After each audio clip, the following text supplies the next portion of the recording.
경건한 예배를 위하여 핸드폰 전원을 끄거나 진동으로 해주시기 바랍니다. 다 같이 일어나셔서 성령과 진리로 10월 둘째 주일 예배를 하나님께 드리겠습니다. 주님 안에서 언제나 기뻐하십시오. 다시 말하겠습니다. 기뻐하십시오. 여러분의 너그러움이 모든 사람에게 알려지게 하시기 바랍니다. 주님이 가까이 계십니다. 아무것도 걱정하지 마십시오. 도리어 감사하면서 모든 상황에서 기도하고 매달려 기도하십시오. 그리하여 여러분이 요청하는 것들을 하나님께 알리시기 바랍니다.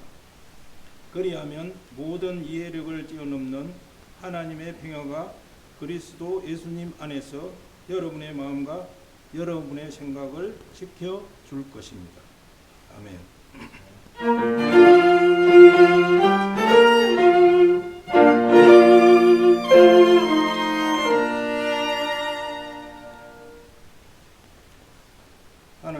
하나님이 뜻하신 자연 섭리에 따라 가을임임을 체감합니다.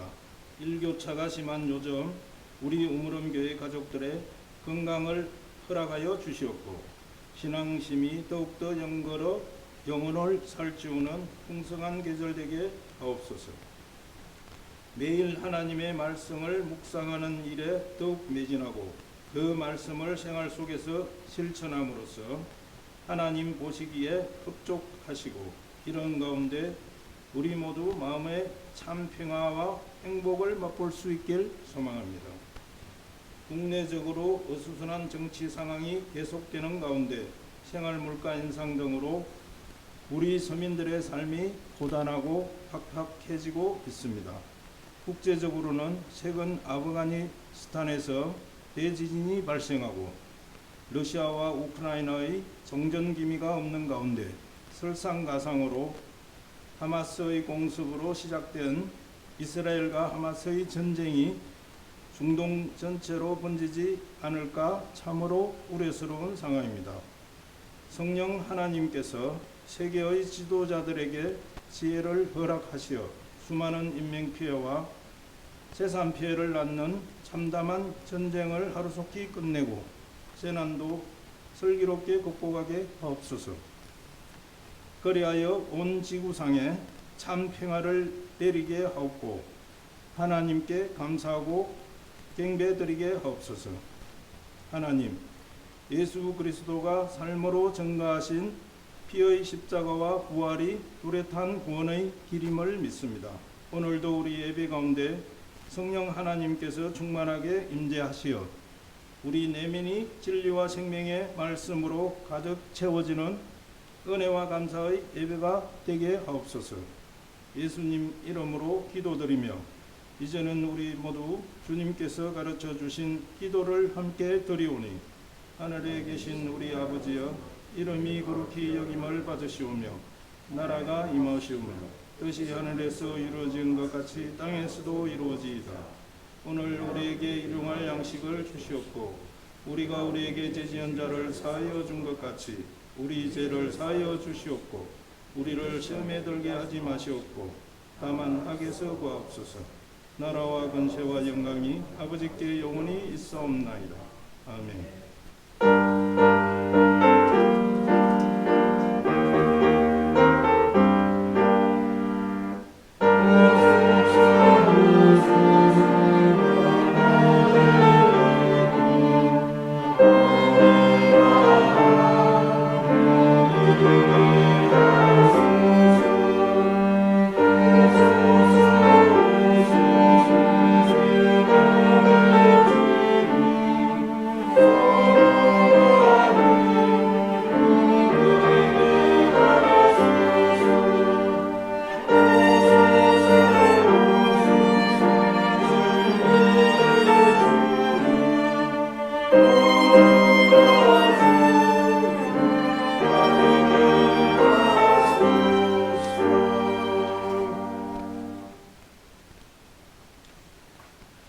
교독문 87번을 함께 교독하시겠습니다. 교독문 87번입니다.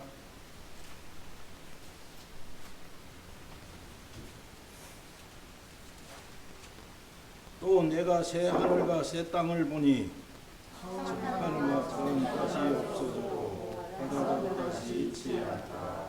또 내가 보매 거룩한 성 새 예루살렘이 하나님께로부터 하늘에서 내려오니 그 준비한 것이 신부가 남편을 위하여 환장한 것 같다.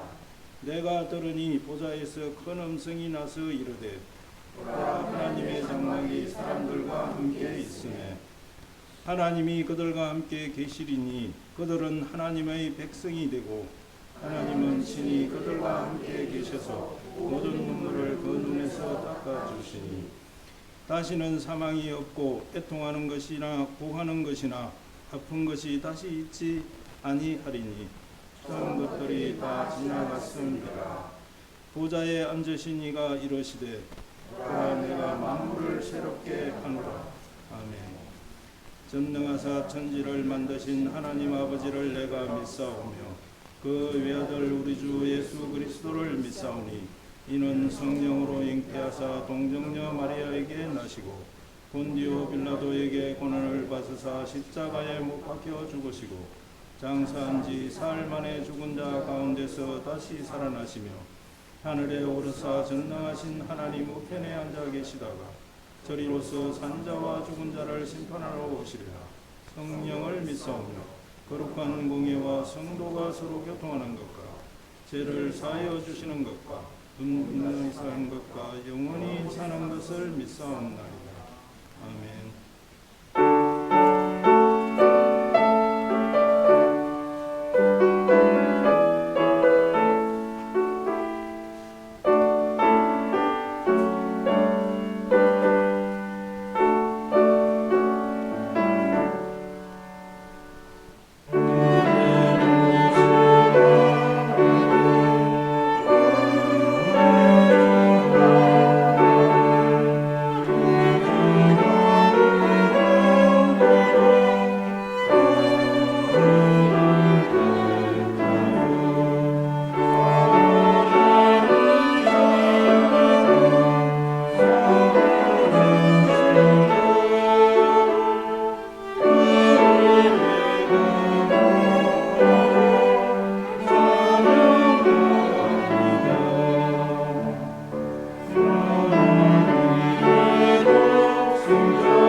하나님 아버지, 어느새 날씨는 쌀쌀해지고 산에서부터 단풍이 물들어가고 있습니다. 영육간의 건강을 지켜주시고 오색찬란한 단풍의 아름다움을 즐길 수 있는 마음의 여유를 갖게 하심을 감사합니다. 주님을 찬양하고 예배드릴 수 있게 하심을 감사합니다. 주님, 코로나 이후에 세계적으로 물가는 상승하고 경기는 좋지 않아 걱정이 많은 시기에 러시아와 우크라이나의 전쟁이 끝나지 않는 가운데 중동에서 이스라엘과 하마스 전쟁까지 터져서 수많은 사상자들이 나오고 국제 정세가 불안해지고 있습니다. 비정상적이고 폭력적인 전쟁이 속히 해결될 수 있게 국제적 리더들이 현명하고 결단 있는 행동을 할 수 있게 하시고 주님의 평화가 온 세상에 미칠 수 있도록 도와주소서.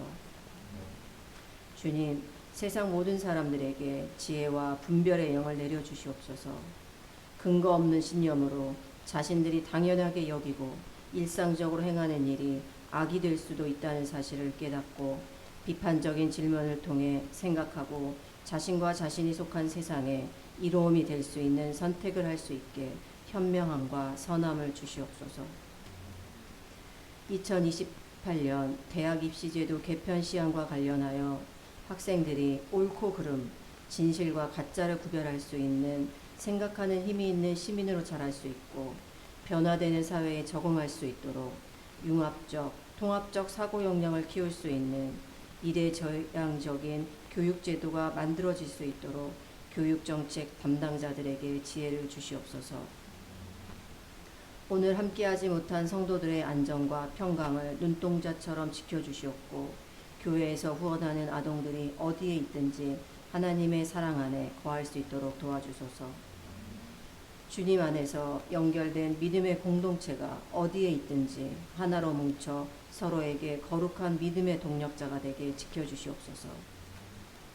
쿠마트가 만들어내는 아름다운 선율에 위로받고 마음의 평화를 찾을 수 있는 음악 선교가 많은 사람들에게 퍼질 수 있도록 힘을 주시옵소서. 목사님을 비롯해 예배를 위해 힘쓰는 손길 위에 축복을 내려주시옵소서. 이 모든 말씀 우리 주 예수 그리스도의 이름으로 기도드립니다. 아멘.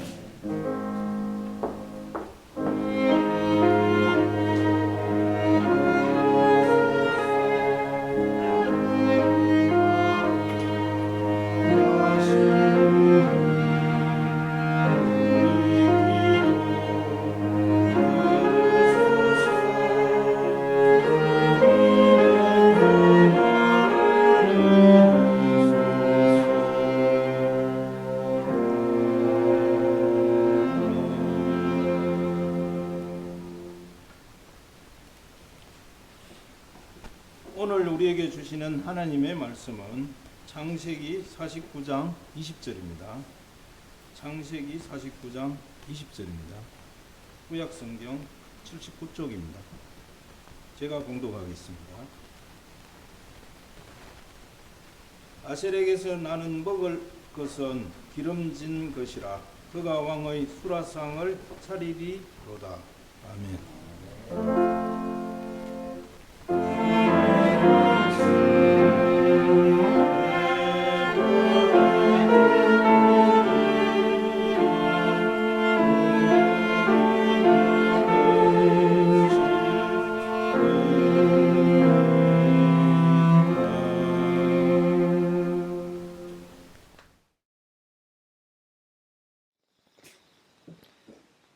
1993년에 이스라엘의 라빈 총리와 팔레스타인 해방기구 PLO의 아라파트 의장이 협정을 맺었습니다. 그 협정의 이름은 오슬로. 내용을 간략히 소개하자면 이렇습니다. 이스라엘은 팔레스타인의 자치와 독립을 보장하고 팔레스타인은 무장 해방 투쟁을 거둔다. 간단하지요. 이렇게 두 민족은 오랜 분쟁과 반목을 접는 듯 했습니다. 땅을 내주고 평화를 건네받았습니다. 이 협정의 결과로 이듬해 라빈 총리와 아라파트 의장은 노벨 평화상을 공동 수상했습니다. 하지만 안타깝게도 1995년 라빈 총리는 극우파 유태인의 총에 맞아 숨졌습니다. 하늘이 주신 마지막 평화의 기회를 유태인들은 이렇게 내버렸습니다. 그 후 이스라엘은 국제법에 반할 뿐 아니라 지금껏 무조건적으로 자신들의 편을 들여주던 미국의 반대에도 불구하고 점점 유태인 정착촌을 팔레스타인 지역으로 확장해 갔습니다. 가자 지구를 감옥 없는 감옥이 아니죠. 지붕 없는 감옥으로 만들어버렸습니다. 서울 크기의 약 60% 정도의 넓이에 팔레스타인인 230만 명이나 거주하는 이 가자 지구에 그들은 스마트 장벽을 건설하기로 했습니다. 그때가 2003년 10월이었습니다. 바로 20년 전입니다. 그들은 무려 1조 3천억 원이라는 엄청난 돈을 들여서 3년 6개월에 걸쳐서 높이 6m, 길이 65km의 장벽을 건설했습니다. 가자지구로 들어가는 바다 쪽에도 장벽을 세워서 마치 바다를 접하고 있는데도 불구하고 어느 곳으로도 갈 수 없는 그런 곳으로 만들어버렸습니다. 그 후 20년이 흘렀습니다. 자국민을 위한다고 했지만 양쪽 모두 죄 없는 민간인들이 고통당해왔습니다. 계속 죽이고 죽는 역사였습니다. 지상군 투입을 앞두고 있는 이 시점, 하늘을 향해서 이렇게 빕니다. 자신의 안전을 위해 장벽을 높이 쌓고 상대방의 목을 조이는 필살의 방법이 아니라 칼을 쳐서 보습을 만들고 창을 쳐서 낫을 만드는 상생과 평화의 역사가 그 땅 가운데 열리기를 우리 같이 기도했으면 합니다. 2차 세계대전이 종식된 후 영국과 연합군의 비호하에 1948년 8월 15일 이스라엘이 팔레스타인의 땅에 세워졌습니다. 주변에 산유국들로 쭉 둘러싸여 있었지만 이스라엘엔 석유 한 방울 나지 않았습니다.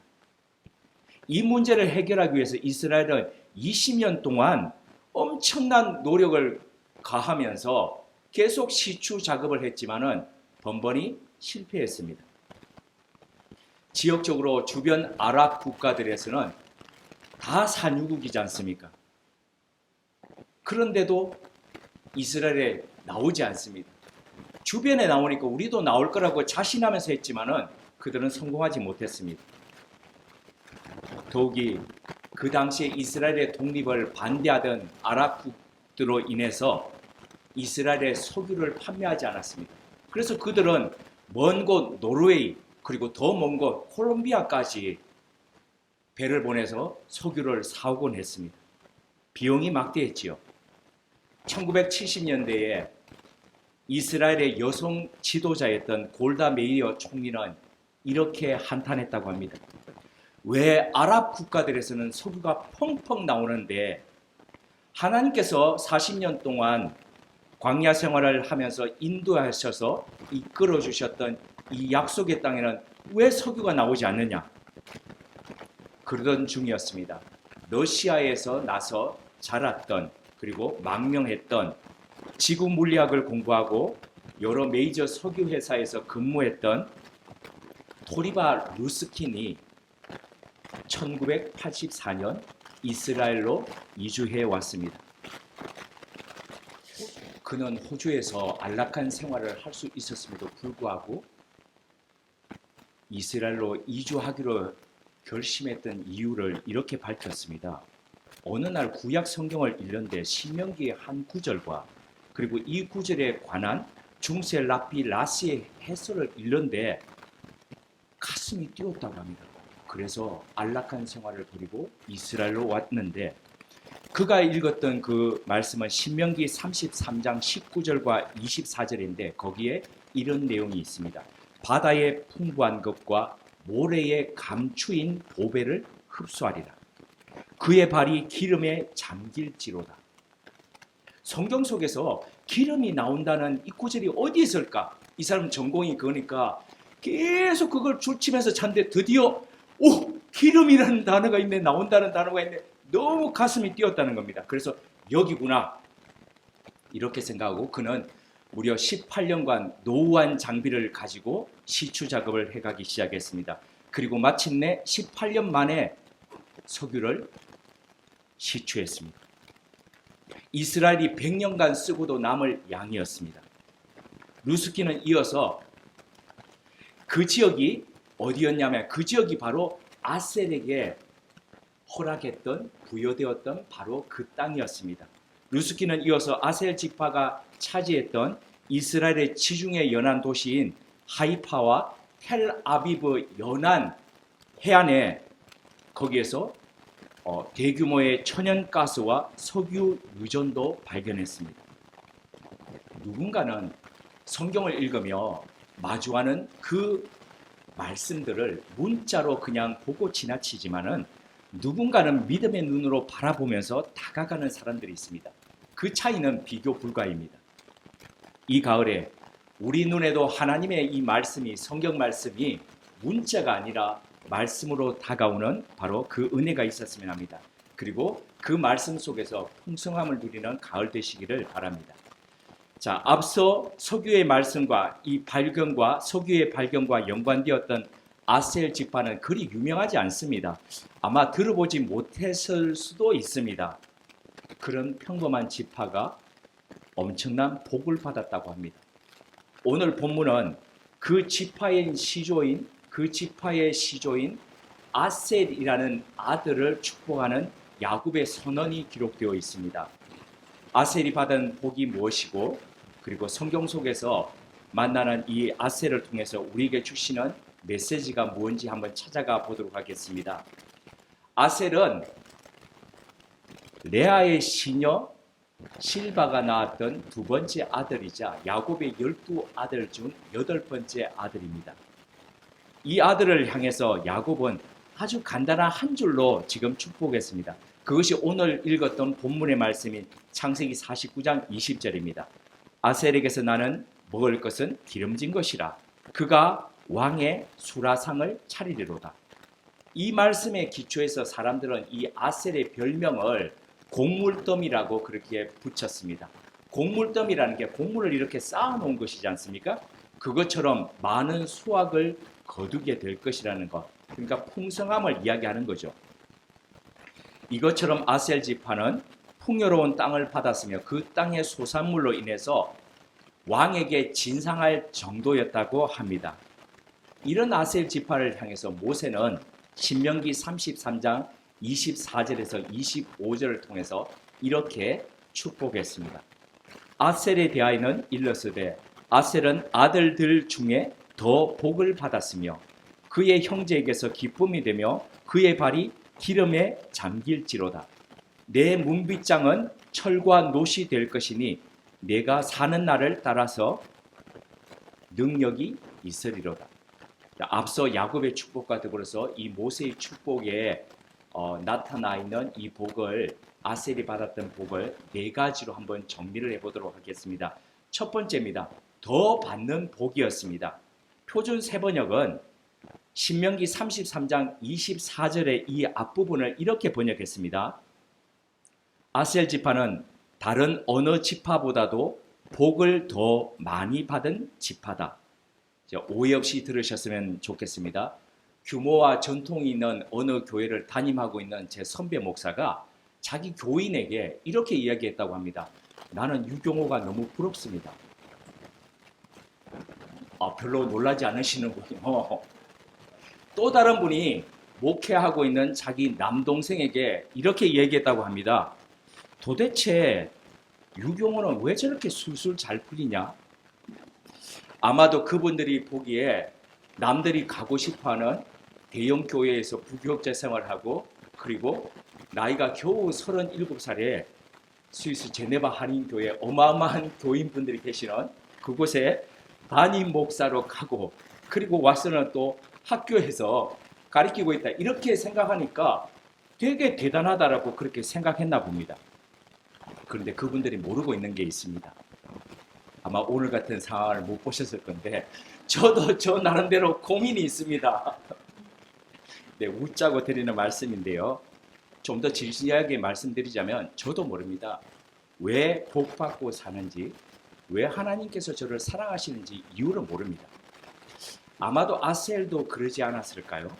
유명하지 않고 아들들 중에서 잘난 것도 없는데 왜 아버지는 자신에 대해서 그렇게 축복을 했고 왜 모세는 다른 형제들이 그렇게 있는데도 불구하고 아셀을 가리켜서 다른 형제들보다도 더 많은 복을 받을 것이라고 그렇게 했는지 아마 그 자신도 궁금해하지 않았을까요? 어떤 이들은 이것을 가리켜서 하나님의 편애라고 이야기합니다. 보잘것없고 내세울 것 없는 아셀을 사랑하셨던 그 하나님께서 우리 또한 편애하신다는 사실입니다. 저는 기본적으로 하나님의 편애라는 이 말에 동의합니다. 그렇지만 이렇게만 생각하면 하나님의 은혜는 있는데 우리의 책임은 부재하게 됩니다. 하나님의 은혜만 바라보면서 우리가 그 은혜에 어떻게 반응하면서 살지에 대해서는 약해지게 됩니다. 그러기에 저는 하나님의 편에다가 평범함을 신실하게 살아낸 아셀에게서 그 이유를 찾아야 한다고 봅니다. 아버지 야곱이 했던 지금까지의 축복을 보면은 공통점이 있습니다. 그 아들들이 평소 어떻게 살았는지 삶과 매우 밀접해 있다는 겁니다. 그런 입장에서 본다면은 아셀의 삶은 드러나지 않지만 그 평범함은 보여지지 않지만은 지켜봤던 아버지의 입장에서는 이 아들이 어떻게 그 평범함을 비록 빛도 없고 고운 향기도 없지만은 얼마나 잘 살았는지가 알 수 있지 않겠습니까? 묵묵히 그 책무를 다하면서 평범함을 아름답게 신실하게 살았다는 것을 알 수 있습니다. 어느 누구나 다른 이들보다도 더 많이 받고 더 풍성한 삶을 누리기를 원합니다. 진정 그것을 원한다면 우리에게 주어진 이 평범함을 우리가 어떻게 살아야 할지 다시 한번 생각해 봐야 되지 않겠습니까? 평범한 이 날들을 어떻게 살아야겠습니까? 두 번째입니다. 아셀이 받았던 이 복은 다른 이들의 기쁨이 되는 복이었습니다. 아셀은 형제들에게 기쁨이 되는 복을 받았습니다. 자신으로 인해서 형제와 이웃들이 기뻐한다는 기쁨, 그러니까 다른 사람을 기쁘게 한다는 그런 사람이었다는 거죠. 표준 세번역은 이를 그들은 형제들에게서 귀여움을 받으며라고 번역했습니다. 한 사람이 잘 되거나 한 사람이 뭔가를 성공하게 되면 주변에서 시기하거나 아니면 질투하는 사람들이 생깁니다. 그런데 아셀을 보니까 잘 나가는데도 미워하는 사람이 없습니다. 주변 사람들에게 귀여움을 받습니다. 얼마나 이거 대단한 복입니까? 이 부분에서 우리가 한번 생각해 봐야 할 게 있습니다. 예를 들어서 우리 중에서 직장에서 갑자기 생각지도 않았는데 최고의 자리까지 승진을 하게 되었습니다. 그리고 어느 날 갑자기 100억이라는 돈이 주어지게 생겼습니다. 부럽지요? 100억 받으시면 저한테 1억 주실 건가요? 네, 거기 내라고 하셨던 분들은 제가 잘 기억하고 있겠습니다. 그런데 이 엄청난 갑자기 좋은 상황을 맞이했는데 주변에서 아무도 시샘하지 않습니다. 시기하지 않습니다. 근데 오히려 주변 사람들이 이럽니다. 이야, 정말 잘 됐다. 엄청 잘 됐다. 그리고 축하해 줍니다. 자기 일처럼 기뻐해 줍니다. 이게 왜 그럴까요? 평소 그가 주변 사람들과 어떻게 살았는지가 여기서 보여진다는 거죠. 그러니까 잘 되어도 잘 되면 잘 될수록 주변 사람들이 좋아하고 기뻐해 줄 수밖에 없다는 거지요. 주변 사람들에게 귀여움을 받으면서 기쁨이 되는 겁니다. 너무 많은 것을 우리 자신이 다 가지려고 하지 말아야 합니다. 흘려보내야 합니다. 그래야 주변 사람들이 우리가 잘 되면 잘 될수록 더 좋아합니다. 성경은 곡식 베는 논밭의 모서리를 다 끝까지 다 베지 말라라고 합니다. 떨어진 이삭을 줍지 말라라고 합니다. 왜 그랬습니까? 함께 살아가는 삶, 공생의 삶, 네가 풍성하게 거두면 거둘수록 주변 사람들도 더 함께 누리는 그 삶을 살아가라는 거죠. 내가 잘 되면 잘 될수록 내가 복받지만 주변 사람들도 함께 누리는 이 삶. 그래서 하나님께서는 그것이 바로 우리가 하나님께 기쁨이 되고 이웃에게 기쁨이 되는 복이라고 말씀합니다. 스바냐 3장 17절이 이렇게 선포합니다. 너의 하나님 여호와가 너희 가운데 계시니 그는 구원을 베푸실 전능자이시라. 그가 너로 인하여 기쁨을 이기지 못하시며 너를 잠잠히 사랑하시며 너로 말미암아 즐거이 부르며 기뻐하시리라. 하나님이 우리 때문에 기쁨을 이기지 못하셔서 입을 막고 계시지만 이 나오는 웃음을 주체하지 못해서 늘 이렇게 웃으시는 그 웃음 소리를 듣는 우리의 삶이었으면 좋겠습니다. 세 번째입니다. 아셀이 받았던 이 복은 풍성한 소산의 복이입니다. 풍성한 소산을 누리는 복입니다. 야곱은 아셀의 삶이 기름진 것으로 가득할 뿐 아니라 왕궁에 진상할 정도로 풍성한 삶을 살 것이라고 했습니다. 이를 표준 세번역은 신명기 33장 24절을 통해서 그들의 땅은 올리브 나무로 가득 찰 것이라고 했습니다. 앞서 석유를 발견했던 토리바 루스키는 이 기름을 석유로 해석을 했지만은 표준 세번역은 올리브, 감람유로 그렇게 이해한 것이죠. 여기서의 풍성함은 1차적으로 물질적 풍성함을 전제로 하고 있습니다. 하지만 여기서 머물지 않고 성경은 한 걸음 더 나가서 이 풍성함은 하나님과의 친밀함에서 오는 풍성함이라고 그렇게 이야기하고 있습니다. 1월 시편 23편 1절은 이와 같이 믿음 안에서 누리는 풍성함에 대해서 이렇게 말하고 있습니다. 여호와는 나의 목자시니 내게 부족함이 없으리로다. 직접 오랫동안 양을 목양하면서 양들의 성격과 그리고 여러 형태들을 다 경험하고 난 뒤에 마치 시편 23편의 해설처럼 그렇게 작성했던 필립 켈러의 책 양과 목자라는 책이 있습니다. 거기에 필립 켈러는 양과 우리의 공통점을 이렇게 설명하고 있습니다. 양은 겁과 두려움이 많고 소심하면서도 완고한 고집으로 방자하며 자기 주장이 강하고 군중 심리와 삐뚤어진 습관 등 여러 면에서 인간과 비슷하다. 이렇게 고집세고 제멋대로인 뿐만 아니라 언젠가 한번 설명드렸듯이 양은 완전히 바로 앞도 못 보는 근시안입니다. 이런 양이 생존하기 위해서 들판에서 생존하기 위한 그 길은 단 하나입니다. 그것은 좋은 목자를 만나는 길입니다. 그 하나만 있으면 결핍된 이 세상 속에서 내가 아무리 근시안이 있다 하더라도 내가 아무리 성격이 아니고 여기는 성질이라고 할 수 있겠죠. 그렇다 하더라도 살 수 있는 길은 바로 그것입니다. 그리고 부족함이 많은 그 속에서 풍성함을 누릴 수 있다는 거죠. 우리 또한 마찬가지입니다.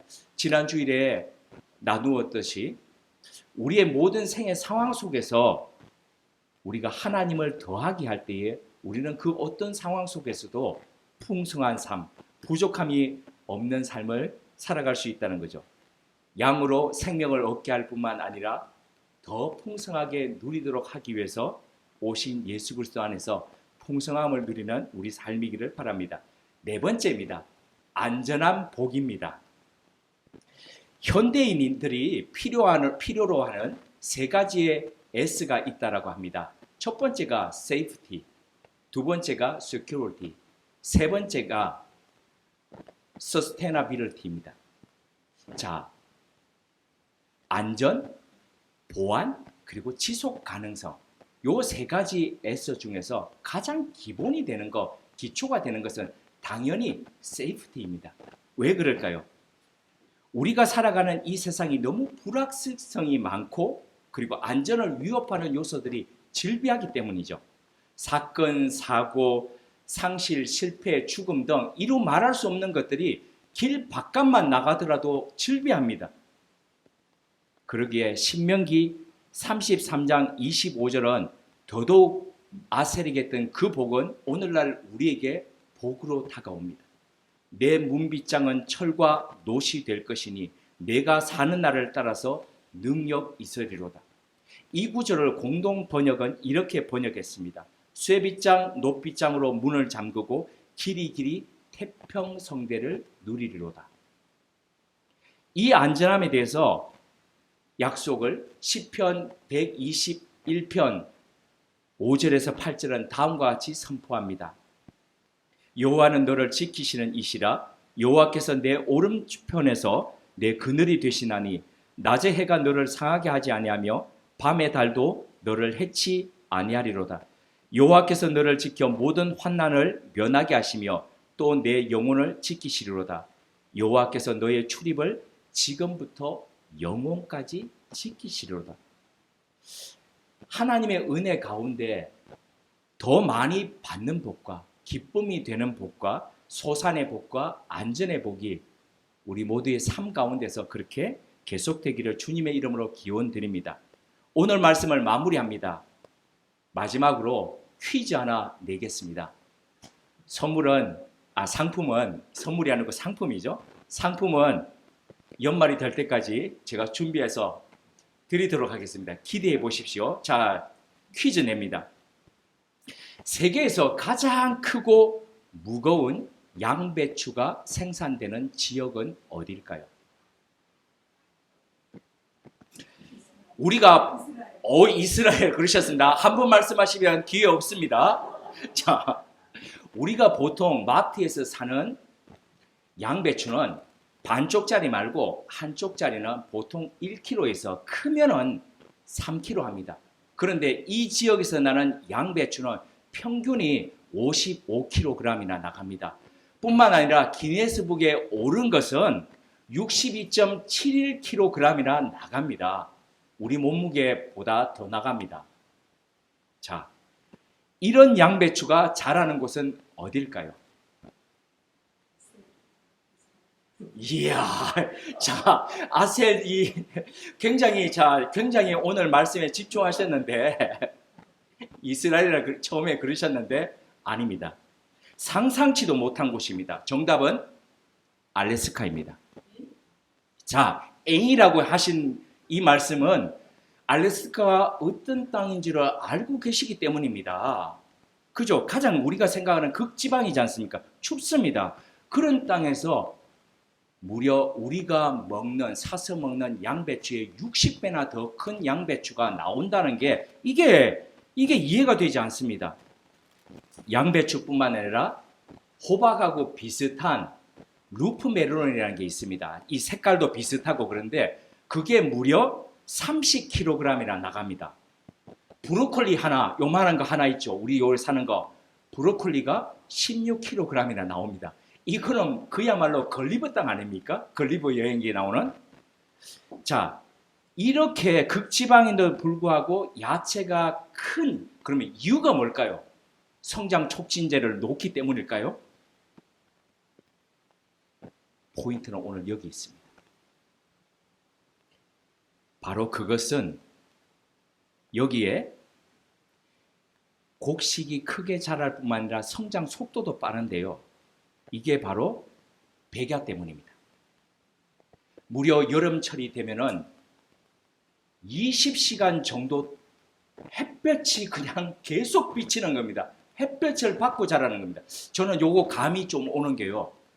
병아리가 부화되면 된 지 한 일주일 만에 양계장에 오거든요. 제가 양계장집 아들이었지 않습니까? 그러면 이 양계장에서는 24시간 불을 켜놓거든요. 그러면 이 닭들이 24시간 내내 먹습니다. 그러면 45일 정도 되면 출하가 되거든요. 그게 우리가 보통 먹는 치킨 하는 게 그렇게 나오는 거거든요. 밤낮 먹도록 시키는 겁니다. 동물에게는 절대 좋지 않은 겁니다. 사람에게도 별로 좋지 않을 거라고 생각은 되는데요.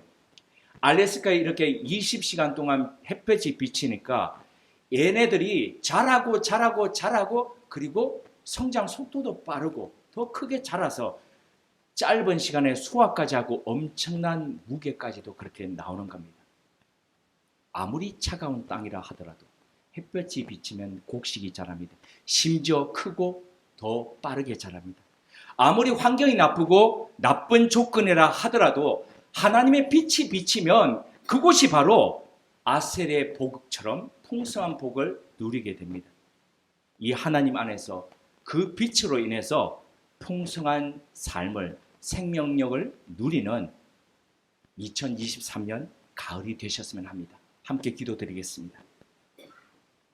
하나님, 아셀이 받고 누렸던 복을 우리도 누리기를 원합니다. 더 많이 받는 복, 기쁨이 되는 복, 소산의 복, 안전의 복을 우리 생애 가운데 계속되길 원합니다. 우리만 누릴 것이 아니라 나누고 흘러감으로 아브라함에게 약속하셨던 복의 통로가 되는 삶이 되길 원합니다. 잘 되면 잘 될수록 주변이 더 풍성한 삶을 누리는 생태계 만들어가게 하옵소서. 대한민국이 잘 되면 잘 될수록 주변 국가들도 더 잘 되는 그런 나라 되도록 하게 이끌어 주옵소서. 팔레스타인 땅 가운데서도 칼을 쳐서 보습을 만들고 창을 쳐서 낫으로 만드는 상생과 평화의 역사가 열리게 하옵소서. 그리하여 서로를 죽여야 내가 사는 수식이 아니라 상대가 살아야 나도 산다는 상생의 공식이 세워지게 하옵소서. 예수님의 이름으로 기도드립니다. 아멘.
하나님, 우리 모두 삶의 여정에 한없는 복을 누리길 갈구함을 고백합니다. 오늘 아셀 지파가 받은 복에 대한 말씀을 통해 우리에게 주시는 하나님의 메시지가 무엇인지를 깨우쳐 주시니 감사합니다. 평범하지만 아름답고 신실한 삶을 영위하는 가운데 더 많은 복을 받고 이러한 복이 주변의 형제들과 이웃들에게 기쁨이 되길 소망합니다. 나아가 우리의 목자이신 예수 그리스도 안에서 풍성함이 가득한 복을 누리길 소망합니다.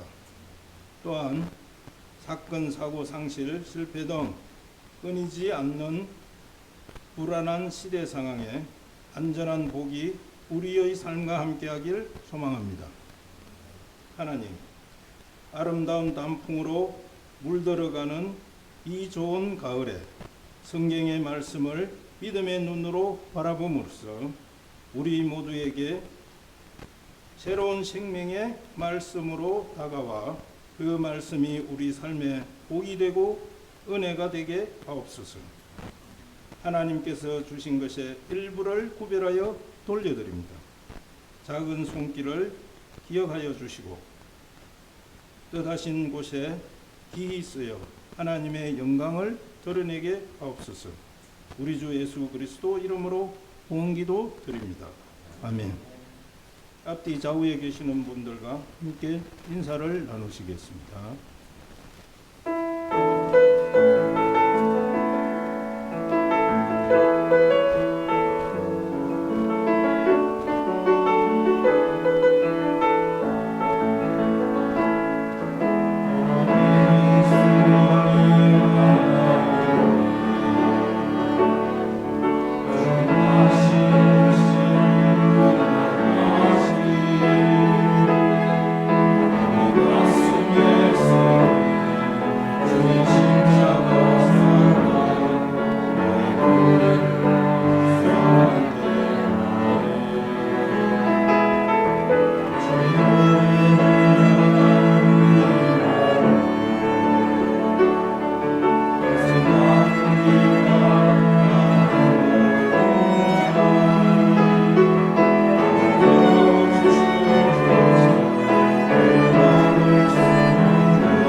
우리 주 예수 그리스도의 은혜와 하나님 우리 아버지의 지극하신 사랑하심과 성령님의 감화하시고 교통케 하시는 역사가 비록 특출난 것도 없고 내세울 만한 것도 없지만 평범한 삶을 신실하게 삶으로 말할 수 없는 하나님의 복 가운데 살았던 아셀을 기억하며 우리 또한 우리의 인생을 그렇게 살아가며 그 받는 복들을 주변에 나누며 기쁨이 되는 삶으로 살아가고자 다짐하는 주님의 사람들과 우물은 교회 위에 지금부터 영원토록 함께 하시기를 축원하옵나이다. 아멘.